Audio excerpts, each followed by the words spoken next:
The South African Open is currently underway in Newlands in Cape Town.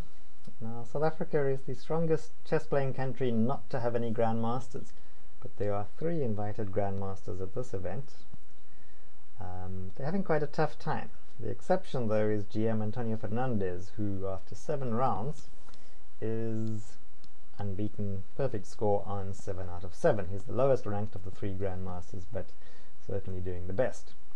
Here he comes up in round 8 against Zimbabwe's Rodwell Makoto.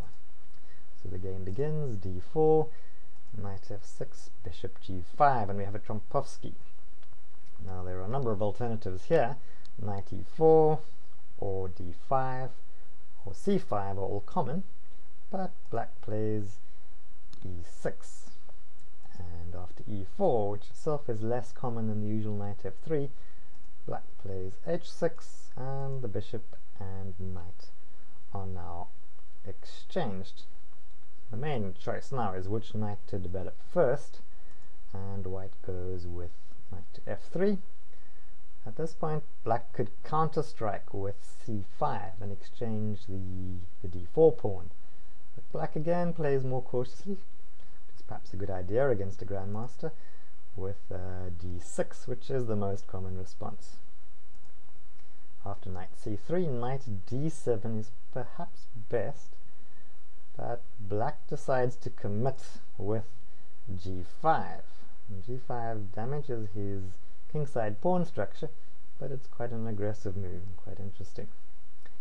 Now at this point, Fernandes plays queen to d2, a move which doesn't appear in any of the, or in the database in chessgames.com anyway. e5 is played here, and h3, and bishop e5 check even, but all of those keep a very insignificant advantage, if any, for white. Queen d2 perhaps was an inaccuracy, the engines suggest, and gives up any kind of initiative. At this point, if black pushed with g4, the knight would be forced back rather embarrassingly to g1 again. However, black spurns the opportunity, and instead he unshatters the bishop. And at this point, white took quite a long time to decide on this move and the next move. So white played e5. Now here, moving the queen back to d8, and then letting white exchange the pawn, or the d-pawn, is perfectly reasonable, but black instead took immediately on e5. Now again, there's a choice between 2 pieces, the pawn or the knight can take it. White spent a long time before deciding on the knight, which the engine suggests wasn't the best option. So knight takes pawn. The knight comes out to d7. White castles along, and the knights are swapped. Now, of course, the queen can't take the pawn on e5 because of the mate on d8, the back rank mate with the queen and the rook on the open file there. So instead, black plays to f4, which now exchanges the queens. Queens are swapped, and both players have relatively problematic pawn structures. The rook at this point must come to e1 to defend the pawn on e5, and now the bishop is logically developed to d7. White plays g3. Here, if black takes, it wouldn't be particularly strong because it would allow white then to reconnect his pawns and take a strong grip in the center. So instead, black plays h5, looking here to move the bishop across to h6. Black actually could play f3 at this point, and that pawn would be a real thorn in white's side, but instead went with h5. So here the engine suggests g takes f, and then bringing the rook to e4.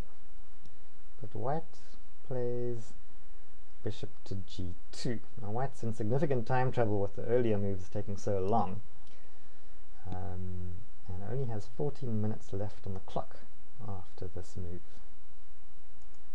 So black castles long, and white plays bishop to f3, so a fairly long-winded approach there.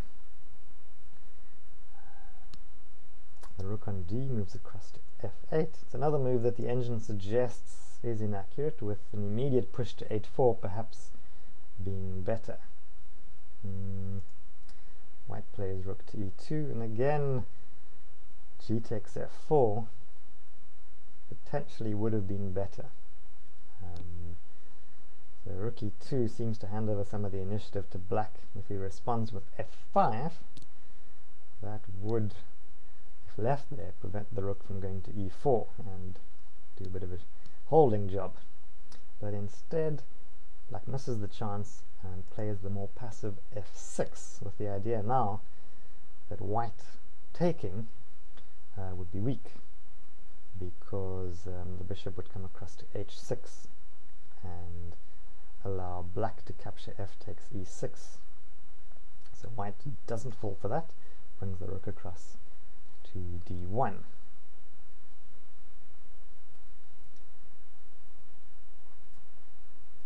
Where here f takes g7 is perhaps best. Again, black plays rook to f7. These kind of pawn endings are really difficult, and perhaps distinguish the grandmasters from the rest of us. So pawn takes pawn. White's used more than half of his remaining time before deciding to take on f6, hoping to find a way to force the advantage, but there really doesn't seem to be anything here. So takes the f-pawn, and black now simply captures the knight, doubling the white pawns, and the position really is equal at this point. Here black should have played b6, which is solid, but makes a serious mistake. Rook takes f4.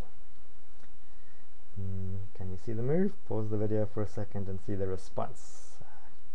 Fernandes found it very quickly. Bishop takes b7, and now, of course, after king takes and bishop takes, black has exchanged a weak double pawn for a strong b pawn, a vital part of his pawn chain.